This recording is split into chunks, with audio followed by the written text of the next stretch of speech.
Donc, quand même, vous avez bien sûr jeté un coup d'œil sur les différentes positions prises au cours de ces séances de la part des différents pays concernant bien sûr ces pratiques illégales perpétrées par l'occupation israélienne contre les Palestiniens dans la bande de Gaza. C'est pourquoi nous avons actuellement en ligne de l'International international l'ambassadeur Medhat El-Meligi, ex-ministre adjoint des Affaires étrangères. Monsieur l'ambassadeur, vous êtes toujours le bienvenu sur NAL TV International. Bonsoir. Bonsoir, monsieur l'ambassadeur. Et permettez-moi de vous poser cette question.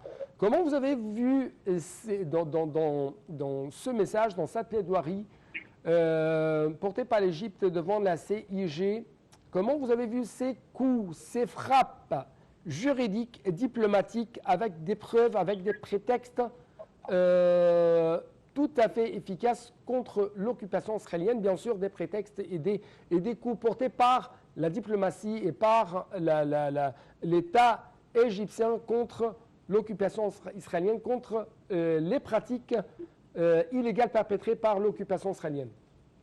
Alors, si on parle de l'Égypte, alors cette démarche égyptienne aujourd'hui s'inscrit dans le cadre de l'insistance de l'Égypte à poursuivre ses mouvements diplomatiques, pacifiques de soutien à la cause palestinienne, oui, à tout niveau certainement. Et comment est-ce qu'on peut mettre en relief les étapes illégitimes et illégales de l'État hébreu vis-à-vis des Palestiniens? Il est très important de comprendre qu'il peut avoir des occupations temporaires en cas de guerre, par exemple, qui peut être justifiée pendant les temps des guerres. Mais c'est toujours une période, une durée limitée. Alors cette fois, l'Égypte, comme d'autres pays, mais peut-être la présentation égyptienne était une des meilleures, a essayé de mettre en relief comment est-ce que cette occupation qui dure depuis des décennies a totalement détruit la vie du peuple palestinien. C'était le plus important. Il y avait plusieurs étapes ou phases ou même points à marquer devant le tribunal, dont le premier était certainement de justifier le droit du tribunal même à reviser, à avoir le droit à juger le cas présenté devant lui, parce qu'il y a eu des objections de quelques pays, dont Israël certainement et les États-Unis, que le tribunal n'a pas le droit vraiment de voir cette plaide palestinienne. Oui. Comme vous le savez, et j'espère que c'est compris pour vos téléspectateurs, que cette démarche-là a été décidée depuis décembre 2022.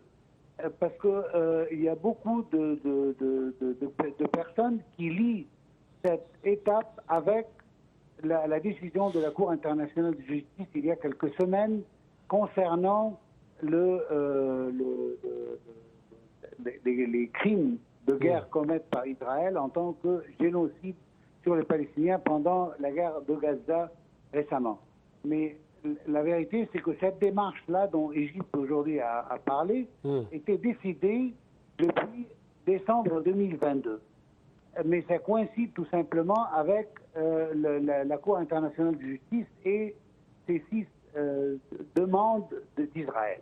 Oui, mais monsieur l'ambassadeur, comment vous avez vu l'importance de rappeler au monde entier de la part de l'Égypte que l'occupation israélienne actuelle prive le peuple palestinien de son droit à l'autodétermination et en même temps, cette occupation fait des tentatives pour diviser et séparer les territoires palestiniens et pour en même temps imposer une politique de fait accompli, ce qui constitue selon le droit international une flagration, plutôt une violation tout à fait flagrante. Donc comment vous avez vu l'importance de souligner de telles violations perpétrées par l'occupation israélienne?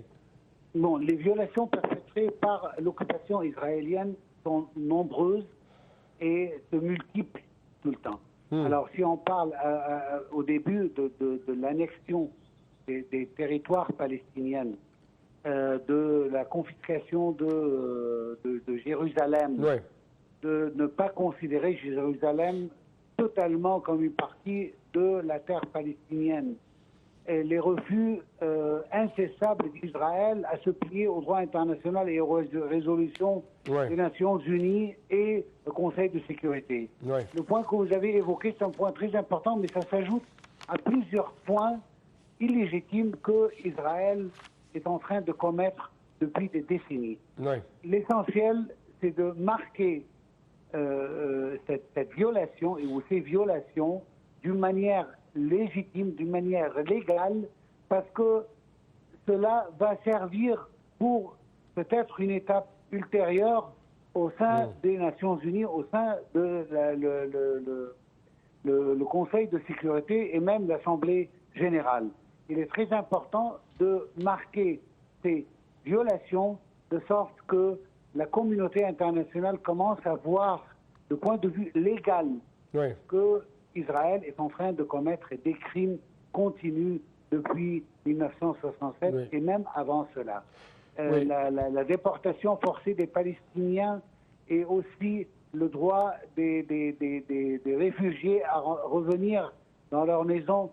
Il y a un grand nombre de violations que peut-être votre programme ne sera pas suffisant à les citer une par une.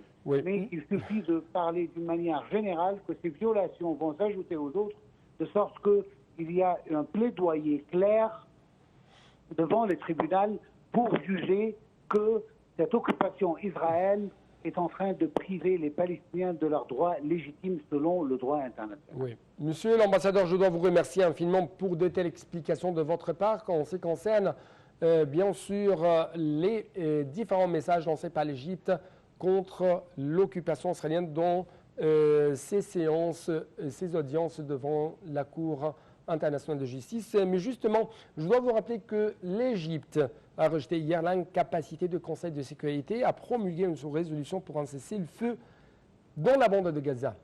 Le ministère des Affaires étrangères a affiché plutôt son refus, mais aussi son regret vis-à-vis de cette incapacité du Conseil de sécurité de promulguer une résolution pour un cessez-le-feu immédiat dans la bande de Gaza sur fond de troisième recours par les États-Unis. Troisième recours par les États-Unis, encore une fois, à leur veto contre un projet de loi avancé par l'Algérie.